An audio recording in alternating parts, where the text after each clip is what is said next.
Hey everyone, and welcome back to Tutorialverse Hub. Tonight, we're going to slow things down a bit and work on a fundamental outdoor skill, knot tying. Knowing how to tie a few reliable knots can make a huge difference, whether you're setting up a tent, securing gear, or just need to tie something down securely. We'll be going through 4 essential knots that every outdoor enthusiast should know. I'll break each one down step by step, so grab a piece of rope or cord and let's get started. First up is the Taut-Line Hitch. This is an adjustable loop knot, perfect for things like tent guy lines or creating a clothesline that you can tighten. Start by wrapping your rope around an anchor point, like a tree or a tent stake. Now take the working end of your rope and cross it over the standing part. Loop it inside the new opening you've created and do that one more time, so you have 2 coils side by side. Make sure these coils are neat and not overlapping. Now, take the working end and bring it over the 2 coils toward your anchor point. Go over the standing line and tuck the end through that new loop you just made. Pull it snug. You'll see the 2 coils on one side and a single hitch on the other. The magic of this knot is that you can slide it up and down the standing line to adjust the tension, but it holds firm under load. A common mistake is not keeping the first 2 coils neat, which can cause the knot to slip. Next, we have the bowline knot. This one is a classic for a reason. It creates a fixed loop at the end of a rope that won't slip or tighten, which is incredibly useful for rescues, securing a line to an object, or creating a loop to clip a carabiner into.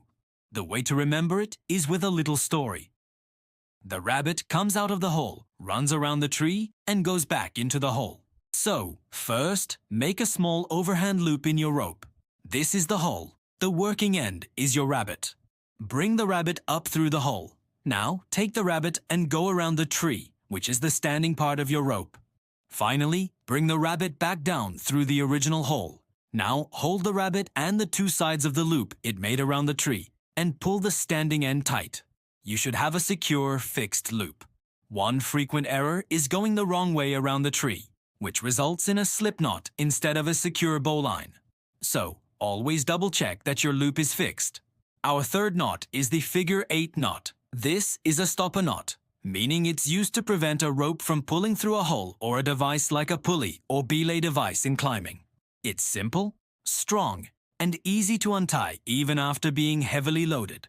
To tie it, take the end of your rope and make a small loop. Then, bring the working end around and behind the standing part. Finally, pass the working end through the loop you first created. As you tighten it, you'll see it forms a perfect number 8 shape. That's how you know you've done it correctly. It's a very simple and visual knot, so the most common mistake is just not dressing it neatly, which can make it a little weaker. Always pull all 4 strands to make it tight and clean. Last but not least, we have the square knot, also known as the reef knot. This is a binding knot used to tie 2 ends of the same rope together. For example, when you're tying up a bundle of firewood or securing a bandage. The key to the square knot is the phrase, right over left and under, then left over right and under. So take your 2 ends, cross the right end over the left end, and tuck it under.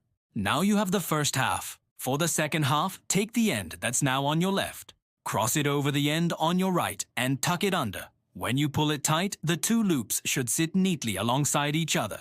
A huge mistake here is tying a granny knot, which happens if you do right over left twice. A granny knot is unstable and can come undone easily. You'll know you have a square knot if the working ends and standing ends are parallel, coming out of the same side of the loop. So there you have it, the Taut-Line Hitch, the bowline, the figure 8, and the square knot. Practice these until you can tie them without thinking. They are incredibly versatile and will serve you well on all your adventures. Thanks so much for watching.